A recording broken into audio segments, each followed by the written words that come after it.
حضرت سیدنا جابر رضی اللہ تعالی عنہ بیان کرتے ہیں کہ رسول اکرم نور مجسم شاہ بنی آدم صلی اللہ تعالی علیہ وآلہ وسلم نے ارشاد فرمایا، جن زمینوں کو دریا اور بارش سیراب کرے ان میں عشر یعنی 10واں حصہ دینا واجب ہے، اور جو زمینیں اونٹ کے ذریعے سیراب کی جائیں ان میں نصف عشر یعنی 20واں حصہ واجب ہے۔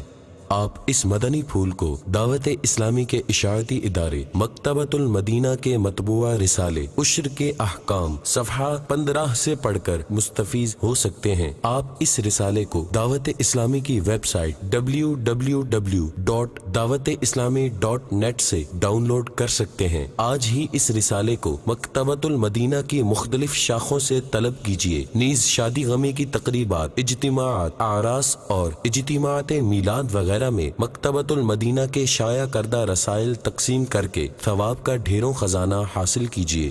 عمل کا ہو جذبہ عطا یا الہی، عمل کا ہو جذبہ عطا یا الہی۔